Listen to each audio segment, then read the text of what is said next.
Hello guys, welcome back to my channel. So दोस्तों, जैसा कि हमने बात करी थी कल की मार्केट में एक तबाही मच सकती है। कहीं ना कहीं मार्केट नीचे जा सकता है। या तो मार्केट 23,450 के आसपास आ सकता है, या फिर मार्केट 24,500 जा सकता है। और आज कहीं ना कहीं हमारा जो आपने न्यूज़ सुनी होगी, एक नया वायरस आया है चीन में, उसके भी कोई लोग हवाला दे रहे हैं कि उस वजह से गिरा है। मैं आपको हमेशा बोलता हूँ कि मार्केट में न्यूज़ें तो बाद में बनती हैं, उससे पहले कहीं ना कहीं मूवमेंट देख के आपको पता चल जाता है। मैंने आपको बैंक निफ्टी में बताया था कि जिस तरह की कैंडल बनी है एक बाइंग के बाद फ्राइडे को, वो कहीं ना कहीं बहुत ज़्यादा नेगेटिव लग रहा है। और 50,000 शायद सर्वाइव ना करे, 50,000 सर्वाइव नहीं करा है।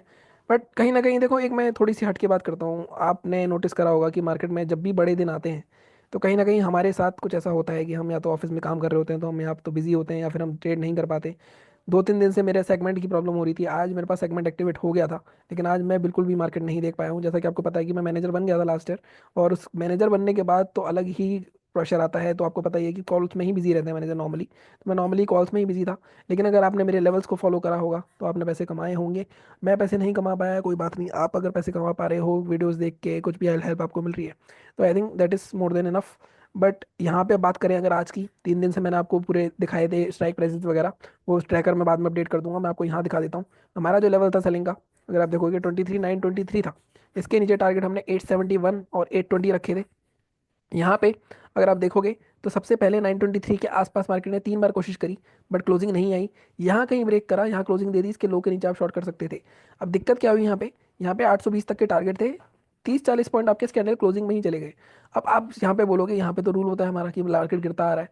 बट आप यहाँ पे देखो, अगर यहाँ पे पहली बार यहाँ पे ऐसा होता है गिरता गिरता तोड़ देता तो मैं ट्रेड नहीं करता। लेकिन यहाँ पे ट्रेडर नहीं, जब दूसरी बार ये हुआ है तब मैं इस रूल को इग्नोर कर सकता हूँ। तो इसके लो के नीचे आप करते हैं ट्रेड। अगर 23, यहाँ इसका लो अगर आप देखोगे तो 23,880 है। तो स्ट्राइक प्राइस कौन सा लेना था हमें? 23,900 नहीं लेना था, 23,950 लेना था। बिल्कुल भी डीप इन द मनी नहीं जाना, मतलब थोड़ा इन द मनी जाना है। 23,950 क्या अगर स्ट्राइक प्राइस लोगे आप, तो यहाँ पे मैं आपको दिखाता हूँ। आपको जैसे मैं हमेशा कहता हूँ, 20 पॉइंट का स्टॉप लॉस, 40 पॉइंट का टारगेट इजीली मिलते हैं आपको। अगर आप देखोगे यहाँ पे ये हुआ है 10:40 की कैंडल है, तो 10:45 पे कहीं ना कहीं बंद हुई होगी। तो 10:45 के बाद जब लो ब्रेक हुआ होगा, तो 10:45 पे अगर मैं देखूँ इसका स्ट्राइक प्राइस का प्राइस क्या चल रहा था, अगर आप देखोगे यहाँ पे 10:45, तो यहाँ फोकस करो आप। देखो, यहाँ मान लो आपको 210 212 पे एंट्री मिली होगी आपकी, या लो इसका 204 है तो हो सकता है 206 208 पे मिल गई होगी। और यहाँ पे 20 पॉइंट का स्टॉप लॉस होता है आपका। उसके बाद मार्केट कहाँ तक गया है, अगर आप देखो ऊपर ही ऊपर गया है वैसे तो। बट 40 पॉइंट तो आपके इजीली मिल जाते हैं आपको। ठीक है, आपका टारगेट आ गया था 11 बजे। 11 बजे अगर मैं देखूँ इसको, तो 11 बजे यहाँ पे इसने ऑलमोस्ट 249 का ही मारा है। 206 7 8 10 11 12 तक जितनी भी आपकी हुई, और आराम से आपको 40 पॉइंट मिले हैं इसमें। ठीक है, उसके बाद भी जो होल्ड करा है तो और भी ऊपर गया है। बट पॉइंट इज कि ये अगर आप कर पा रहे हो, जैसे मैंने आपको कहा था कि एक सिस्टम आप फॉलो करोगे पूरे महीने, तो आप अच्छा पैसा कमा सकते हो। अगर आप 4 दिन ही मेरे लेवल फॉलो कर रहे थे, तो आप नोटिस करोगे कि चारों के चारों दिन, मतलब ऑलमोस्ट तीसरे दिन तो मैंने माना नहीं, क्योंकि वो मैंने आपको बोला था रूल्स के अगेंस्ट था। टारगेट उसमें भी आए थे। बट अगर आप चारों दिन फॉलो करोगे तो 4 दिन लगातार आपने प्रॉफिट करा होगा। बट पॉइंट इज कि क्या आप इस चीज़ को, लेवल्स को कंसिस्टेंटली फॉलो कर पाए या नहीं कर पाए, वो सबसे इंपॉर्टेंट होता है। ठीक है, थोड़ा सा मेरे को मतलब बार बार बुरा लगता रहता है कि कहीं ना कहीं हम किसी चीज़ को छोड़ भी नहीं सकते कि हम छोड़ के पूरा इसमें आ जाएं, क्योंकि इसमें कोई गारंटी नहीं होती। और अगर हम नहीं छोड़ते हैं तो ये छूट जाता है, और उसके बाद काफ़ी ज़्यादा दिक्कत लगती है, काफ़ी ज़्यादा बुरा लगता है। अपॉर्चुनिटी लॉस लगता है, रिग्रेट होता है, बट कुछ कर नहीं सकते उसका आप। ठीक है, मार्केट बंद हो गया, उसका एक ही तरीका है बिटकॉइन। मैंने बिटकॉइन ट्रेड करना शुरू करा है अभी। मैं इसका एक ट्रेड, अच्छा मूवमेंट आ सकता है बहुत, तो इसको होल्ड करने की कोशिश करूंगा मैं। मैंने कुछ लेवल्स मार्क करे हुए हैं इस पे। तो जैसे भी होगा आपको वो मैं अपडेट करता रहता हूँ टेलीग्राम पे, तो वो भी देख सकते हो। बैंक निफ्टी की बात करते हैं अगर, तो बैंक निफ्टी में अगर आप देखोगे तो 50,854 के नीचे शॉर्ट करने के लिए बोला था। इसमें दिक्कत ये हो गई कि पहली, ये जो हमारे ऑलमोस्ट 100 पॉइंट तो इस क्लोजिंग में ही निकल गए हैं। इसके बाद अगर आप देखोगे तो ये लो ब्रेक हुआ, तब जाके मार्केट में सेकंड टारगेट आया। तो यहाँ पे ज़्यादा कुछ आप पकड़ नहीं पाए होगे इसको, टू बी वेरी ऑनेस्ट। इसलिए मैं कहता हूँ अगर आपको क्रॉस होने पे करना है तो क्रॉस होने पे कर लो, लेकिन फिर हर ट्रेड क्रॉस होने पे ही करना। थोड़ा सा रिस्की रहता है, क्योंकि आपका क्लोजिंग के चक्कर में हो सकता है ये कैंडल इतनी बड़ी बन जाती है एक, तब तो आप गायब थे, आप तो कुछ कर ही नहीं पाए मार्केट में लेवल्स होने के बाद भी। तो दोनों चीज़ें हैं, अब डिपेंड करता है कि किस तरह आपको करना है। ठीक है, सेंसेक्स के लेवल तो आई थिंक मैंने आपको नहीं बताए थे। सेंसेक्स की कल एक्सपायरी है। काफ़ी लोगों को लग रहा होगा फ्राइडे होगी एक्सपायरी, बट फ्राइडे नहीं है, कल एक्सपायरी। क्योंकि हमारा इसकी एक्सपायरी की डेट चेंज हो चुकी है। ट्यूसडे एंड थर्सडे अब एक्सपायरी डेज रहेंगे हमारे, तो उस हिसाब से आप प्लान कर सकते हो। अब बात करें कल की, सबसे पहले तो कल क्या हो सकता है। यहाँ पे अगर मैं सबसे पहले डेली चार्ट पे आपको दिखाता हूँ। ठीक है, तो डेली चार्ट पे कहीं ना कहीं मार्केट, जहां मार्केट ने बाइंग करी थी, मार्केट कहीं ना कहीं उसी जोन के आसपास फिर से आके खड़ा हो गया है। अब ये जोन इंपॉर्टेंट क्यों है, मैंने आपको पहले भी बताया था, 2-3 दिन पहले जब मैंने वीडियो बनाया था, कि यहाँ पे ये जो टूटेगा, ये जो ग्रीन कैंडल बनी है ये इमीडिएटली रिवर्स होकर हाई तोड़ देगी, लेकिन यहाँ से रिट्रेस करके यहीं से निकल जाना चाहिए था इसको। बट ये कहीं ना कहीं नीचे आ गया दोबारा, और ये 2-3 बार टेस्ट हो चुका है, ये जोन भी टेस्ट हो चुका है 2-3 बार। तो ये टूटने की बहुत संभावना है। तो 23,500 मुझे ऐसा लगता है एक्सपायरी अभी भी 23,500 के नीचे हो सकती है। ये एक्सपायरी बड़ी इंटरेस्टिंग होगी, क्योंकि मार्केट में 23,500 का लेवल बार बार होल्ड किया जा रहा है। अगर आप देखो यहाँ कहीं होल्ड किया गया, यहाँ होल्ड किया गया, यहाँ होल्ड किया गया, तो कहीं ना कहीं अब मार्केट में टूटने जा रहा है। हो सकता है कल गैप डाउन हो, गैप डाउन इसी जोन के आसपास ओपन हो आपका। बट अगर गैप डाउन नहीं होता है तब हमारे क्या लेवल रहेंगे, तो हम बात करते हैं उसकी। देखो, ऑब्वियस स्टेट तो नहीं लेना है। ऑब्वियस स्टेट क्या होगा, ये इसका लो ब्रेक होता है 551, तो आपको सीधे 100 पॉइंट का टारगेट मिल जाएगा। गैप डाउन भी हो सकता है। हम ट्रेड करेंगे जब 23,435 डिसाइसिवली ब्रेक होगा। टारगेट हमारे इजीली इस लो तक जा सकते हैं, या आप बोल लो 100 पॉइंट हम रखते हैं नॉर्मली, 340 तक हम आराम से ट्रेड ले सकते हैं। अगर आप 15 मिनट के चार्ट पे चलोगे, और आपको मैं बताऊं कि स्पेसिफिक लेवल क्या रहेंगे, तो सेलिंग का जैसा मैंने कहा, मैं आपको इस जोन के नीचे सेल करने के लिए नहीं बोल रहा हूँ। आपको जो सेल करना होगा वो 23,435 के नीचे ही करना होगा। फर्स्ट टारगेट की अगर मैं बात करूँ आपके, फर्स्ट टारगेट आपका आएगा ऑलमोस्ट 392, सेकंड टारगेट आपका 392, 385, 340। ये आपके टारगेट्स रहने वाले हैं। ठीक है। अगर मार्केट में अब बाइंग होनी है, तो बाइंग होने के लिए मार्केट में ये जो डब्ल्यू पैटर्न बन रहा है, इस हिसाब से ये ब्रेक होना चाहिए। तो मैं इसमें थोड़ा सा बफर दूंगा।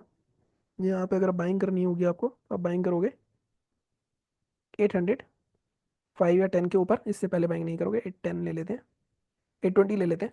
820 के ऊपर आपको दोबारा से जो टूटा था मार्केट ने, ये जो ब्रेक डाउन किया था, यहाँ तक के टारगेट आप इजीली मिल सकते हैं 926 तक। फर्स्ट टारगेट आपका रहेगा इसमें ऑलमोस्ट 877, सेकंड टारगेट आपका 926। मैंने आपको बताया कि अगर टारगेट मार्क भी नहीं हो, तो जहाँ पे आप बाइंग करोगे वहाँ से 50 पॉइंट के ब्लॉक बना लिया करो। ठीक है। अब बात करते हैं बैंक निफ्टी के बारे में। बैंक निफ्टी में भी एक बार देख लेते हैं। बैंक निफ्टी में आई थिंक 50,000 फाइनली टूटने वाला है, क्योंकि मार्केट में मैंने आपको कल भी बताया था कि ये जो रेंज है, ये देखो 1, 2, 3 3 बार टूट चुकी है। अब ये मेजर जोन है, ये टूटने वाला है ऐसा लग रहा है कहीं ना कहीं। अब देखोगे अगस्त 2024 में, यहाँ पे फिर नवंबर 2024 में, अब सीधे ये जनवरी के आसपास आया है, और ये ब्रेकडाउन भी हो गया रेंज का। तो सारे कहीं ना कहीं ब्रेकडाउन है। अब एक चीज़ हो सकती है, कल मार्केट आपको थोड़ा सरप्राइज करके यहाँ गैप अप होकर ये रिटेस्ट करे, फिर दोबारा ऐसे ब्रेक करे, क्योंकि जो रेंज ब्रेक होती है उसको रिटेस्ट करना जरूर आता है। तो कहीं ना कहीं कल भी मुझे लगता है थोड़ा सा ट्रैप हो सकता है। अगर मॉर्निंग में गैप डाउन होता है तो वहाँ से रिकवरी आ सकती है। अब आप देखोगे तो सेलिंग जब भी होगी 49,623, आज का लो कितना है 49,751, इसमें भी हम 623 तक का वेट करेंगे। 623 ब्रेक होता है तब हम यहाँ पे आराम से बड़े टारगेट के लिए जा सकते हो कल आप। इसमें आई थिंक, हाँ, इसमें हम ये वाला जोन ले सकते हैं, क्योंकि मार्केट थोड़ा सा ऊपर ही है। इसमें आप 720 का जोन ले सकते हो। 720 के नीचे आपके टारगेट जो रहेंगे, यहाँ पे फर्स्ट टारगेट आप रख सकते हो 660, 620, 550 तक के टारगेट हम देखने को मिल सकते हैं। 500 is the decisive level, 49,500 is the decisive level, कि मार्केट और कितना नीचे जा सकता है। मैंने आपको कल भी दिखाया था, अगर 49,500 ब्रेक होता है, 46,000 तक के भी टारगेट देखने को मिल सकते हैं 2-3 हफ्ते, 1-2 हफ्ते में अपने। ठीक है। बाइंग करनी है अगर, तो बाइंग के लिए ये वाली जो रेंज बनाई थी मार्केट ने 50,250, इसके ऊपर बाय करेंगे। 5250 के ऊपर आता है तो ये 50 में तक आ सकता है आराम से इजीली, 5500 तक के लिए। ठीक है। फर्स्ट टारगेट इस केस में अगर हम लेना है, तो फिफ्थ तो हम लेंगे 374, और सेकंड टारगेट 504। तो ये लेवल्स हमारे हो गए बैंक निफ्टी के। सेंसेक्स की कल एक्सपायरी है, तो उसकी भी बात कर लेते हैं एक बार। यहाँ पे भी अगर डेली चार्ट देखोगे, सेंसेक्स निफ्टी के साथ चलता है, तो कहीं ना कहीं यहाँ पे भी थोड़ा सा टाइस ही रहेगा, क्योंकि एक्सपायरी वाले दिन सेंसेक्स अगर साइडवेज होने पे आया तो पूरा डीके खा जाएगा आपका। तो यहाँ पे भी हम जब तक 70 से, अब यहाँ पे 77,500 का जोन है, तो कल से एक्सपायरी बड़ी ट्रिकी होने वाली है। अगर हम लो पे नीचे भी ट्रेड करते हैं, आज का लो है 532, 781, तो 750 का जोन रखते हैं। 1 मिनट आगे 15 मिनट के चार्ट पे चलते हैं।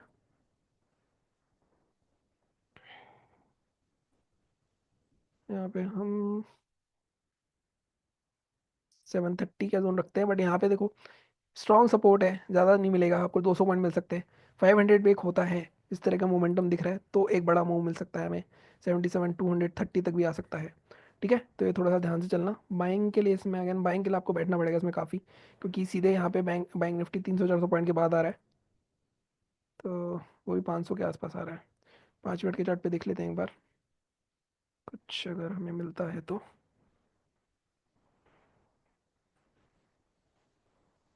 हम्म 5 मिनट के टाइम पे 78,150 के ऊपर बाय कर सकते हो आप, टारगेट आपके रह सकते हैं 450 तक के। तो यहाँ ऊपर तो स्कोप है, नीचे थोड़ा कम स्कोप है, नीचे थोड़ा टारगेट्स कम है, क्योंकि नीचे ऑब्वियस ट्रेड्स हैं। मान लो गैप डाउन होता है 77,500 के आसपास, तो रिवर्सल के पूरे चांसेस हैं। मुझे ऐसा लगता है 77,500 सस्टेन हो गया तो 77,000 भी कल देख सकते हैं। पर मुझे ऐसा लगता है एक्सपायरी वाले दिन, क्योंकि एक दिन पहले ट्रेंडिंग हो चुका है, तो हो सकता है कल इसके चांसेस कम हो। ठीक है, बाकी चैनल को इसी तरह सपोर्ट करो, एनालिसिस के को लाइक करो, सब्सक्राइब करो। Thank you so much.